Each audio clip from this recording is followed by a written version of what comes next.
Acetic acid का aqueous solution देखेंगे तो आपको क्या मिलेगा, CH3COO माइनस प्लस आपको क्या मिलेगा, H प्लस। ऐसा एक और आता ऑक्जेलिक एसिड COOH, इसको आप कौन सा एसिड कहते हो, ऑक्जेलिक एसिड। ऑक्जेलिक एसिड इसका एक्वस सॉल्यूशन देखेंगे तो COO माइनस प्लस आपके पास क्या आएगा, 2H प्लस। इसको कौन सा आयन कहते हैं, ऑक्जेलेट आयन कहते हैं। तो एसिड वो सब्सटेंस होते हैं जो अपने एक्वस सॉल्यूशन में H प्लस आयन डोनेट करते हैं, उसको आप क्या कह देते हो, एसिड कह देते हो। ओके, तो ये आपके पास एसिड होगा। नेक्स्ट आगे चलते हैं टाइप्स ऑफ एसिड के। एसिड को कितने टाइप में आपने डिवाइड कर रखा है। फर्स्ट आ जाता है आपके पास सोर्स की बेसिस पे, सेकंड आ जाता है आपके पास कंसंट्रेशन के बेसिस पे, और एक और आ जाता है आपके पास डिसोसिएशन के बेसिस। मैंने आपको बताया था कि एसिड ले लो चाहे आप बेस ले लो, एसिड और बेस दोनों क्या होते हैं, इलेक्ट्रोलाइट। इलेक्ट्रोलाइट्स क्या होते हैं, जो वाटर में जिनको डिसॉल्व करने पर वो अपने आयंस में डिसोशिएट हो जाते हैं, उसको आप क्या कहते हो, इलेक्ट्रोलाइट्स कहते हो। तो on the basis of dissociation भी एसिड को आप क्या कर सकते हो, क्लासिफाई कर सकते हो। On the basis of source भी आप क्या कर सकते हो, एसिड को क्लासिफाई कर सकते हो। और on the basis of concentration भी आप क्या कर सकते हो, एसिड को क्लासिफाई कर सकते हो। On the basis of concentration, concentration meaning क्या होता है, कि कंसंट्रेशन होती क्या है। कंसंट्रेशन क्या हो गया कि आपको एक चीज पता होगा कि कोई भी सॉल्यूशन हो, उस सॉल्यूशन में दो कंपोनेंट होते हैं। सॉल्यूशन किससे मिलता है, एक तो होता है सॉल्यूट और सेकंड होता है आपके पास सॉल्वेंट। एक आपके पास रहता है सॉल्यूट और सेकंड आपके पास क्या होता है, सॉल्वेंट। सॉल्यूट क्या होता है, जो कम अमाउंट में प्रेजेंट। जनरली अगर डेफिनेशन देखें तो जो कम अमाउंट में प्रेजेंट हो उसको आपने क्या कह दिया, सॉल्यूट। जो ज्यादा अमाउंट में प्रेजेंट हो उसको आपने क्या कह दिया, सॉल्वेंट। कि मैं अगर बात करूं यहाँ पे शुगर सॉल्यूशन की,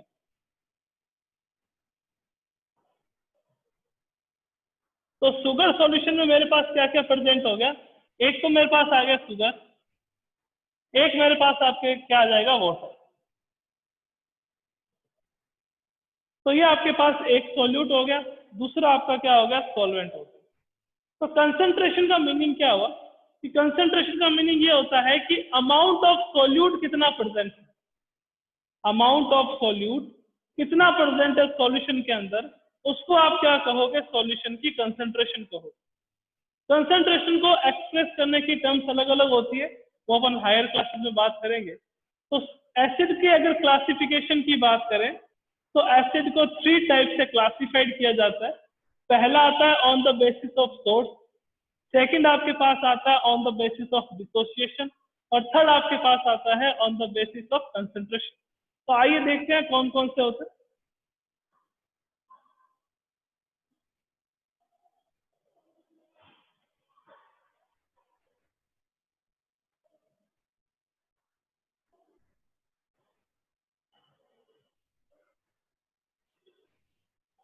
classification of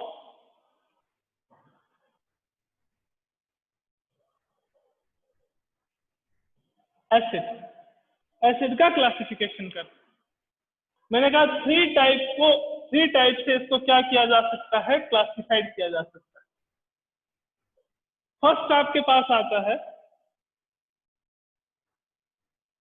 on the basis of source, second आपके पास आ जाता है on the basis of dissociation, और थर्ड आपके पास आ जाता है on the basis of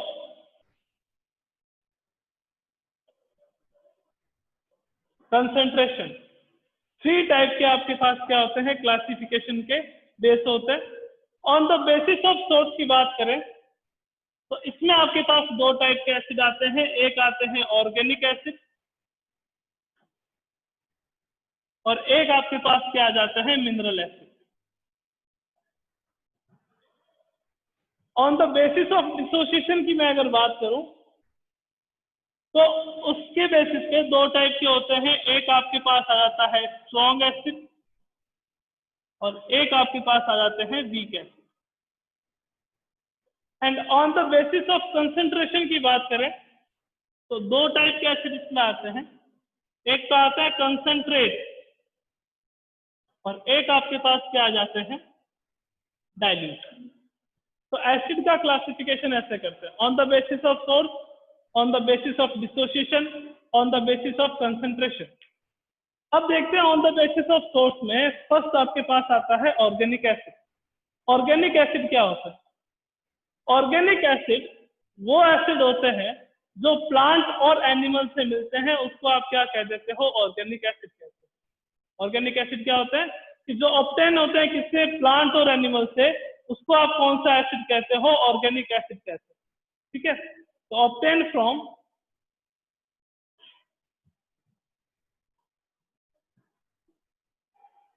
plant और एनिमल, इसको आपने क्या कह दिया, ऑर्गेनिक एसिड कह दिया।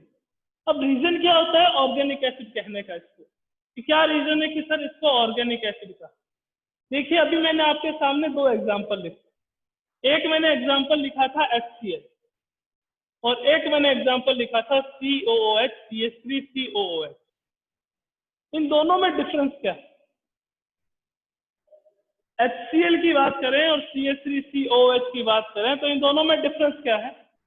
डिफरेंस ये है कि जो मैंने एसिटिक एसिड लिखा है CH3COH, ये कार्बन कंटेनिंग है। इसमें क्या प्रेजेंट होता है आपके पास, कार्बन प्रेजेंट होता है। तो इसके कारण से इसको आप क्या कहते हो, ऑर्गेनिक कंपाउंड कहते हैं। अपने चैप्टर नंबर 4 आएगा ऑर्गेनिक कंपाउंड, यानी कुछ नॉमेनक्लेचर आएगा IUPAC ऑर्गेनिक कंपाउंड का।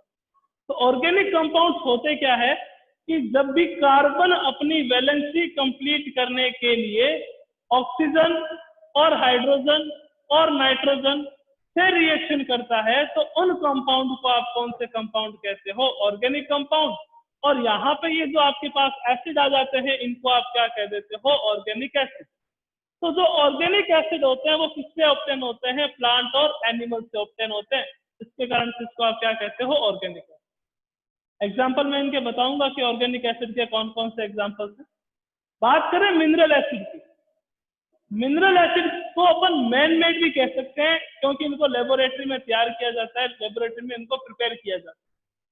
मिलते किससे हैं, अर्थ में जो मिनरल प्रेजेंट है उनसे आपको कौन से एसिड मिलते हैं, मिनरल एसिड मिलते हैं।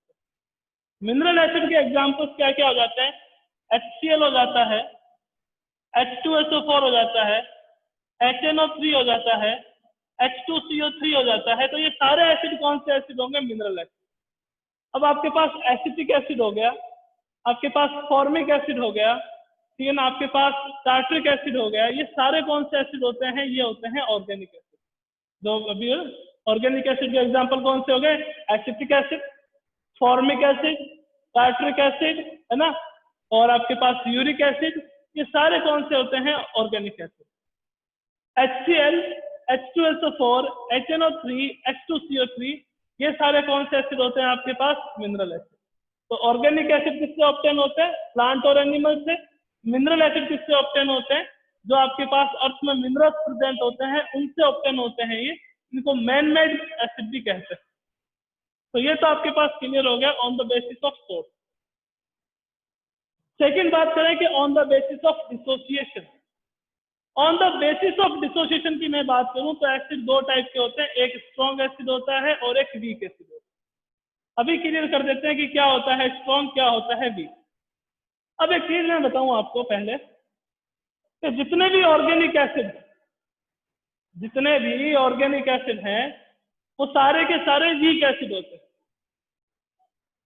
कैसे कि जैसे सिट्रिक एसिड की मैं बात करूं, सिट्रिक एसिड किस में प्रेजेंट होता है, सिट्रस फ्रूट में प्रेजेंट होता है, लाइक लेमन, ऑरेंज, है ना। अपन इजीली उसको क्या कर सकते हैं, खा सकते हैं। तो वो अपने लिए हार्मफुल नहीं होते। तो जितने भी वीक एसिड हैं वो अपने लिए हार्मफुल नहीं होते और जितने भी ऑर्गेनिक एसिड है वो सारे के सारे कौन से एसिड होते हैं? वीक एसिड होते हैं। अब चाहे आप सिट्रिक एसिड की बात कर लो, चाहे आप टार्ट्रिक एसिड की बात कर लो, या आप ऑक्जेलिक एसिड की बात कर लो, या आप एसिटिक एसिड की बात कर लो, या फिर आप फॉर्मिक एसिड की बात कर लो, ये सारे के सारे एसिड कौन से होते हैं? वीक एसिड होते हैं, जो ह्यूमन बॉडी के लिए हार्मफुल नहीं होते। अब बात करें कि on the basis of dissociation कैसे क्लासिफाइड कर रखा है स्ट्रॉन्ग एसिड और वीक एसिड। आइए देखते।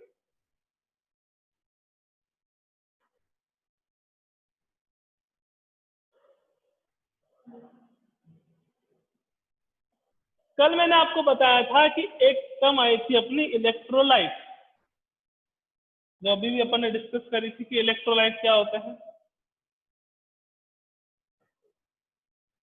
इलेक्ट्रोलाइट की बात करें तो वो सब्सटेंस जो अपने आयंस में डिसोशिएट हो जाते हैं उसको आप इलेक्ट्रोलाइट कहते हैं।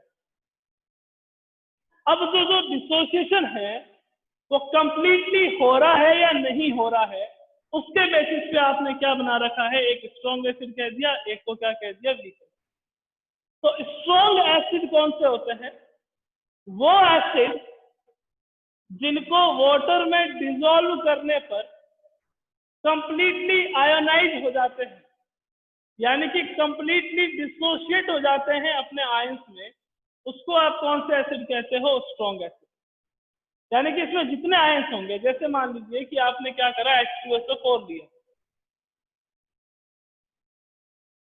मान लिया कि आपने 10 मोल H2SO4 लिया, यूं कह देते हैं कि 10 मॉलिक्यूल्स ऑफ H2SO4 लिया, तो 10 में से 9 मोल ऑफ H2SO4 आपके पास अपने आयंस में डिसोसिएट हो जाएंगे। तो उनको आप क्या कहते हो? Strong acid. ठीक है। वीक एसिड की मैं अगर बात करूं कि वीक एसिड किसको कहते हैं, तो वीक एसिड क्या होते हैं कि वो एसिड जिनको वाटर में डिसॉल्व करने पर कंप्लीटली आयोनाइज और कंप्लीटली डिसोसिएट नहीं होते हैं, उसको आप क्या कहते हो? वीक एसिड कहते हैं। तो वीक एसिड जो कंप्लीटली डिसोसिएट नहीं होंगे, स्ट्रॉन्ग एसिड जो कंप्लीटली डिसोसिएट हो जाते हैं।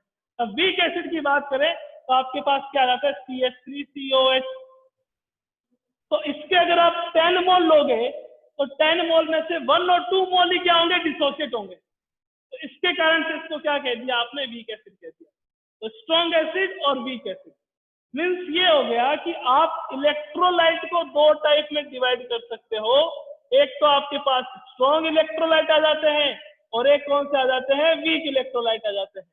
स्ट्रॉन्ग इलेक्ट्रोलाइट जो कंप्लीटली डिसोशिएट होंगे, वीक इलेक्ट्रोलाइट जो कंप्लीटली डिसोशिएट नहीं होते हैं। यानी कि एग्जांपल मैंने आपको दे दिया कि H2SO4 जो है वो आपके पास क्या है? Strong acid. CH3COH क्या है आपके पास? Weak acid. इसका एक और एग्जांपल आ जाता है HCN, हाइड्रोजन साइनाइड। इसको अगर वाटर में डिसॉल्व करोगे तो ये भी क्या करेगा? H+ और CN- आयन देगा। H+ दे रहा है तो क्या हो गया? ये एसिड हो गया। बट ये एसिड कौन सा है? ये वीक एसिड। तो ये वीक एसिड हो गया। H2CO3 ये आपके पास वीक एसिड हो गया। तो ये सारे कंप्लीटली डिसोशिएट नहीं होते हैं, इसके कारण से इनको क्या कह देते हैं? वीक एसिड कह देते हैं।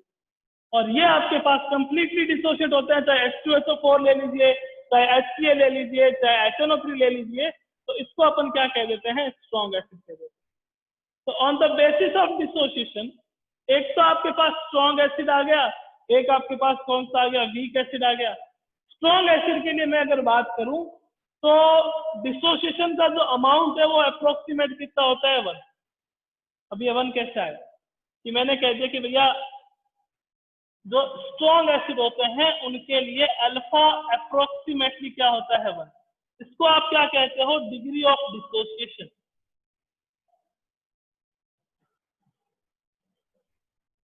डिग्री ऑफ डिसोसिएशन कैसे आइडेंटिफाई करते हैं? कि आपने कितने मोल लिए हैं अपॉन कितने मोल डिसोसिएट हुए हैं। कि जैसे स्ट्रॉन्ग के लिए मैं 10 मोल ले लूं और डिसोसिएट मेरे 9 मोल हो गए, तो मेरे पास डिग्री ऑफ डिसोसिएशन, सॉरी उल्टा हो गया, कि कितने मोल डिसोशिएट हुए हैं अपॉन कितने मोल आपके पास टोटल थे। रिएक्शन स्टार्ट करने से पहले टोटल मोल कितने थे, वो ये आ गए। कितने मोल डिसोशिएट हो गए, वो ये आ गए। तो डिग्री ऑफ डिसोसिएशन कितना हो गया, 0.9, जिसको अप्रोक्सीमेट आप क्या लिख सकते हो, 1। वीक के लिए क्या रहेगा कि मान लीजिए कि 1 मोल डिसोशिएट हुआ है, टोटल मोल आपके पास कितना था 10, तो ये कितना आ गया 0.1, तो 1 से बहुत कम आ गया, और ये अप्रोक्सीमेटली 1 के इक्वल आ गया। तो स्ट्रॉन्ग एसिड के लिए जो डिग्री ऑफ डिसोसिएशन है वो अप्रोक्सीमेटली कितनी रहेगी, 1, और उसमें कितना रहेगा, लेस देन। तो ये हो गया आपके pass on the basis of dissociation, एक स्ट्रॉन्ग एसिड और एक आपके पास कौन सा आ गया, weak acid.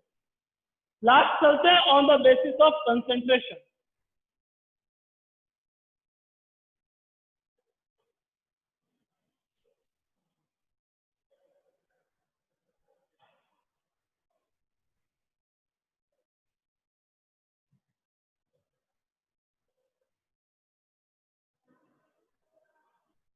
On the basis of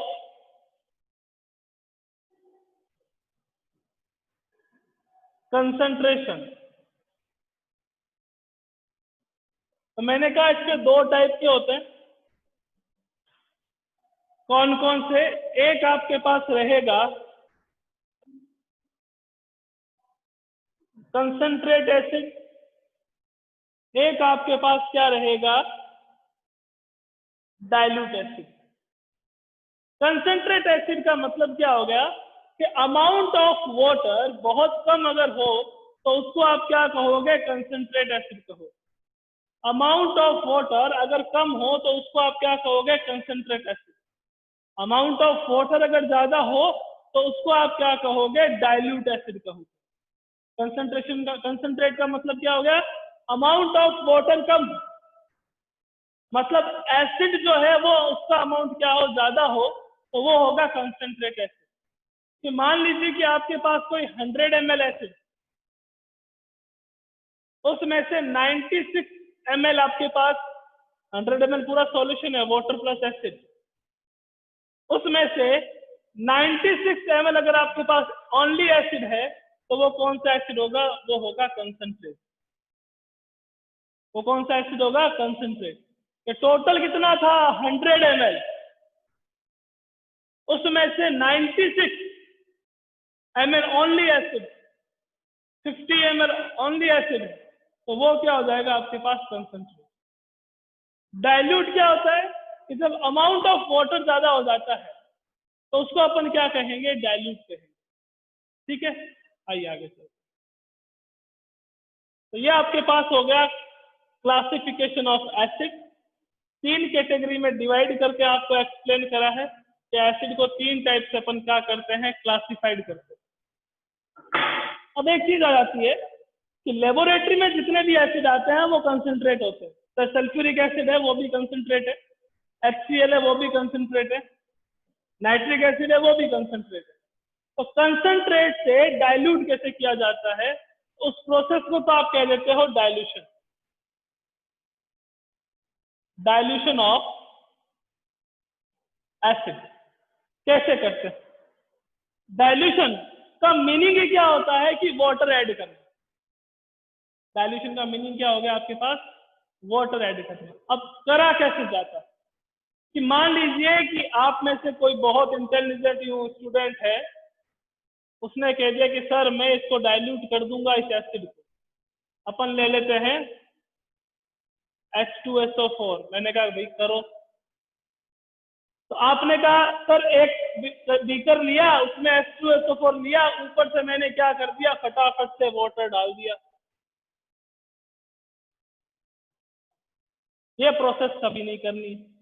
तो सर आपने ही तो कहा कि वाटर ऐड कर दो, डाइल्यूशन का मतलब ये होता है कि वाटर ऐड करना। तो डाइल्यूशन का मीनिंग ये होता है कि वाटर ऐड करना।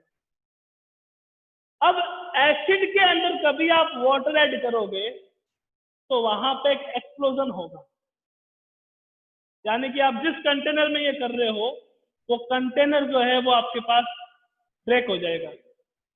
उसका रीजन क्या है कि जब भी कभी आप एसिड में वाटर मिक्स करते हो, यानी कि एसिड की जो डाइल्यूशन की प्रोसेस है वो डाइल्यूशन की प्रोसेस हाईली एक्सोथर्मिक है।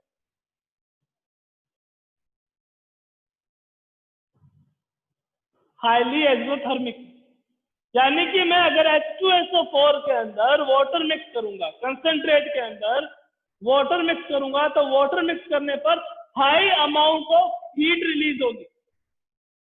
High amount of heat release अगर होगी तो आपके क्या होगा, वो कंटेनर जिसमें भी आप ये कर रहे हो वो ब्रेक हो जाएगा। क्योंकि अपने जो लैब में प्रैक्टिकल करते हैं तो जो बीकर आता है वो आपके पास इतनी हीट जो है वो सहन नहीं करेगा। एक तो ये ध्यान रखना कि लेबोरेटरी में जो बीकर आता है वो ग्लास का नहीं बना होता है, वो एक अलग टाइप का कंपाउंड होता है, बोरोसिल, उसका बना होता है। इस चीज को हमेशा दिखता ग्लास जैसे, उसका melting point, boiling point glass से क्या होता है, ज्यादा होता है। तो कभी भी आप ध्यान रखिएगा कि H2SO4 के अंदर वाटर ऐड नहीं करोगे, कि हमने H2SO4 के अंदर वाटर ऐड करा तो होगा क्या वहां पे, ये रिएक्शन हाईली एक्सोथर्मिक है। एक्सोथर्मिक का मीनिंग आपको पता है कि वो केमिकल रिएक्शन जिसमें हीट इवॉल्व होती है उसको आप कौन सी कहते हो, एक्सोथर्मिक रिएक्शन कहते हो। तो हीट बाहर निकलेगी, कंटेनर क्या हो जाएगा, ब्रेक हो जाएगा। तो कैसे किया जाता है, आप एक कंटेनर में वाटर लोगे, उसमें धीरे धीरे धीरे धीरे एसिड मिक्स करोगे, H2SO4, स्लोली, बहुत ज्यादा धीरे। रिएक्शन तो ये भी एक्सोथर्मिक है, पर यहाँ पे दिक्कतें ज्यादा होती है क्योंकि यहाँ पे आप H2SO4 पहले से ही है ज्यादा, उसमें आप वाटर डाल रहे हो तो रिएक्शन ज्यादा एक्सोथर्मिक होगी। अब आप क्या कर रहे हो कि आपके पास कंटेनर में वाटर प्रेजेंट है, आप धीरे धीरे H2SO4 मिला रहे हो, यानी कि थोड़ी सी एक्सोथर्मिक हीट जो बाहर निकल रही है उसका अमाउंट थोड़ा सा क्या हो जाएगा, ठीक है ना। तो water plus H2SO4, container beaker में वाटर लिया, धीरे धीरे स्लोली स्लोली उसमें क्या करा, H2SO4 मिक्स करा, तो आप क्या कर सकोगे, H2SO4 को डाइल्यूट कर दोगे। और इस प्रोसेस को आप क्या कह देते हो, डाइल्यूशन ऑफ एसिड। एसिड का डाइल्यूशन कैसे करते हैं, सीबीएसई में क्वेश्चन आ सकता है कि एसिड का डाइल्यूशन कैसे होता है। कैसे डाइल्यूशन का मीनिंग होता है, वाटर ऐड कर दो, तो हमने वाटर ऐड कर दिया तो एग्जामिनर ने नंबर काट दिया, है ना, दिक्कतें हो जाएगी फिर। तो आपको करना क्या है, एक बीकर में वाटर लेना है, उसमें धीरे धीरे H2SO4 मिक्स करना है। ऐसे करोगे तो आपके पास जो कंसंट्रेट H2SO4 है वो किसमें कन्वर्ट हो जाएगा, आपके पास डाइल्यूट।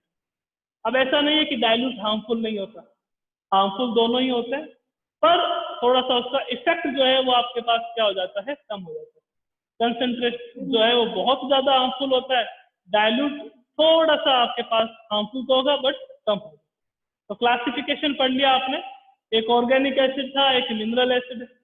आपने सेकंड में देखा कि डिसोसिएशन के बेसिस पे एक स्ट्रॉन्ग आपके पास एसिड आ गया, एक आपके पास कौन सा आ गया, वीक आ गया। एक आपने देखा कि भैया कंसंट्रेशन के बेसिस पे एक आपके पास कंसंट्रेट आ गया, दूसरा कौन सा आ गया, डाइल्यूट आ गया। तो ये तीन टाइप के क्लासिफिकेशन है एसिड के। एसिड का डाइल्यूशन कैसे करते हैं वो मैंने आपको बता दिया। अब देख लेते हैं एसिड की प्रॉपर्टी के बारे में। तो भैया अगर यहां तक किसी को कोई प्रॉब्लम है ना, कि सर जो आपने आज की क्लास में कराया है वो हमारे सिर के ऊपर से निकल गया, तो अपना हैंड रेज कर दो कि हमें कुछ समझ नहीं आया, आपने जो एक्सप्लेन करा है वो हमें कुछ भी समझ नहीं आया, सारा हमारे ऊपर से निकल गया, तो अपना हैंड रेज कर दीजिए प्लीज, ताकि जो भी आपके डाउट हो वो देख लेते हैं।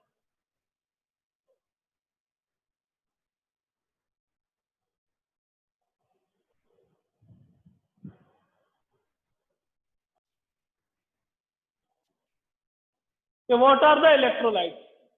इलेक्ट्रोलाइट क्या होते हैं वो मैंने बताया आपको कि वो सब्सटेंस जो अपने आयंस में डिसोशिएट हो जाते हैं उसको आप इलेक्ट्रोलाइट कहेंगे, ठीक है ना। मैंने आपको कहा कि जो एसिड है वो भी इलेक्ट्रोलाइट है, जो बेस है वो भी इलेक्ट्रोलाइट है, और जो सॉल्ट है वो भी इलेक्ट्रोलाइट। तो अपनी बात चल रही थी एसिड का classification on the basis of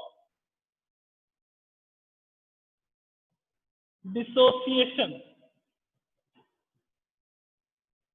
तो मैंने आपको कहा भैया ये दो टाइप के होते हैं, ये कौन कौन से, स्ट्रॉन्ग, और एक आपके पास कौन सा आ जाता है भैया, वीक। दो टाइप के हो गए, स्ट्रॉन्ग और वीक। अब दिक्कत आ रही है कि सर स्ट्रॉन्ग कैसे हुए और वीक कैसे हुए। तो मैं आपको एक बात बताऊं कि इनकी नेचर होती है फर्स्ट ऑफ। सेकंड, जो मैंने आपको एग्जांपल बताए हैं वो आपको याद रखना है, क्योंकि आप देख के नहीं बता सकते। ये सारा केमिकल रिएक्शन से अपने को पता चलता है कि कौन से स्ट्रॉन्ग हुए, कौन से वीक। अब कहा क्यों, मेन रीजन क्या है स्ट्रॉन्ग और वीक कहने का? रीजन क्या रहता है? रीजन होता है इनका डिग्री ऑफ डिसोसिएशन। कि सर ये क्या नाम हुआ, डिग्री ऑफ डिसोसिएशन? इसको एक तो रिप्रेजेंट करते हैं अपन अल्फा से। होता क्या है देखिएगा, degree of dissociation, number of dissociated mole upon आपके पास क्या हो गया, टोटल मोल। कि आपने टोटल मोल कितने लिए थे, उसमें से कितने मोल डिसोसिएट हुए, उसके बेसिस पे अल्फा की वैल्यू कैलकुलेट की गई। अल्फा की दो ही वैल्यू आएगी, या तो अल्फा की वैल्यू अप्रोक्सीमेट 1 आएगी या अल्फा की वैल्यू लेस देन 1 आएगी। यानी कि डिग्री ऑफ डिसोसिएशन की वैल्यू या तो अप्रोक्सीमेट क्या रहेगी 1 के आसपास, या क्या रहेगी 1 से कम रहेगी। अगर 1 के आसपास हो तो उसको आप कौन सा एसिड कह देते हो, स्ट्रॉन्ग। और अगर 1 से कम हो तो उसको आप कौन सा एसिड कह देते हो, वीक। अब बात करें H2SO4 के बारे में। यह है sulphuric acid, 2H plus SO4 -2 में डिसोशिएट हो गया। तो इसको स्ट्रॉन्ग क्यों कहा? उसका रीजन क्या है कि मान लीजिए कि मैंने इसके 10 मोल लिए, 10 मोल में से 9 मोल जो है वो आपके पास क्या हो गए, डिसोशिएट हो गए। 10 मोल में से 9 मोल डिसोशिएट हो गए। तो अल्फा की वैल्यू निकालते हैं। अल्फा क्या हो गया, नंबर ऑफ डिसोशिएटेड मोल यानी कि 10, सॉरी यानी कि 9, अपॉन आपके पास टोटल मोल, अपॉन में आपके पास क्या आ गया 10, तो कितना आएगा 0.9। 0.9 इज अप्रोक्सीमेटली इक्वल टू 1। तो आपके पास ये कौन सा एसिड आ गया, स्ट्रॉन्ग एसिड। देखो कंप्लीटली तो डिसोशिएट एकदम जो है अल्फा की वैल्यू 1 किसी के लिए नहीं आ सकती, तो अपन ये लेके चलते हैं कि अप्रोक्सीमेटली 1 आ जाए। और अगर ये जो वीक क्यों हुआ, क्योंकि मान लीजिए अपन ने एग्जांपल लिया एसिटिक एसिड CH3COH, इसके 10 मोल ले लिए, इससे मिला CH3COO minus plus H plus. अब इस 10 मोल में से ओनली 1 मोल डिसोशिएट हुआ है, तो इसके लिए अल्फा की वैल्यू कितनी आएगी, 1/10 इक्वल टू 0.1, यानी कि 1 से काफी कम है। तो काफी कम है तो इसको आपने क्या कह दिया, वीक कह दिया। अभी भी किसी स्टूडेंट को अगर इस टॉपिक पर दिक्कत है तो अपना हैंड रेज करें प्लीज। अभी भी इस टॉपिक में कोई प्रॉब्लम है तो हैंड रेज करें। Good morning sir. Good morning sir NH4OH sir कौन सा एसिड है? NH4OH वीक है। NH4 is not an acid, NH4OH is base. तो अपन जो बेस वाला टॉपिक करेंगे उसमें बताएंगे, वो एक वीक बेस ही है, अमोनियम हाइड्रोक्साइड। वो जब भी सर अपन बेस पढ़ेंगे तब पढ़ेंगे उसमें ना। सर सर बेस और एसिड को मिलाएंगे तो उसका क्या होगा? देखो बेस और एसिड को मिलाएंगे तो अपना जो टॉपिक का थर्ड पार्ट है ना, सॉल्ट है ना, तो सॉल्ट बनेगा। तो अपन वो चीजें धीरे धीरे सीखेंगे, अभी अभी लर्निंग प्रोसेस में है। अपन खाना खाते हैं ना तो धीरे धीरे खाते हैं, साथ में नहीं खाते। Okay next. Sir. Hello. Yes sir, morning sir. Good morning. Sir आपने बताया ऑर्गेनिक कंपाउंड मतलब जिनमें कार्बन का बॉन्ड ऑक्सीजन हाइड्रोजन नाइट्रोजन के साथ हो, तो सर कार्बन डाइऑक्साइड एक ऑर्गेनिक कंपाउंड क्यों नहीं है? उसमें भी ऑक्सीजन के साथ बॉन्ड। बेटा कुछ एक्सेप्शन है इसमें, जैसे CO2 हो गया, कार्बन डाइसल्फाइड CH2 हो गया, तो ये इसके एक्सेप्शन है। तो ऑर्गेनिक कंपाउंड में क्या रहता है कि कार्बन अपनी वैलेंसीज कंप्लीट करने के लिए या तो ऑक्सीजन के साथ या नाइट्रोजन के साथ, जैसे मैं अगर बात करूं कि CH4 it is known as marsh gas और मीथेन, तो ये एक ऑर्गेनिक कंपाउंड है। अब कुछ एक्सेप्शन आ जाते हैं, जैसे कार्बन डाइऑक्साइड आ गया आपके पास, कार्बन डाइसल्फाइड आ गया, उसके अलावा जितने भी हैं वो आपके पास क्या रहेंगे, ऑर्गेनिक कंपाउंड रहेंगे। HCl भी नहीं होगा ऑर्गेनिक कंपाउंड, ये भी ध्यान रख लेना, हाइड्रोजन साइनाइड। तो कुछ एक्सेप्शन है, उसको अगर छोड़ दें तो बाकी सारे आपके पास क्या रहते हैं, ऑर्गेनिक कंपाउंड रहते हैं।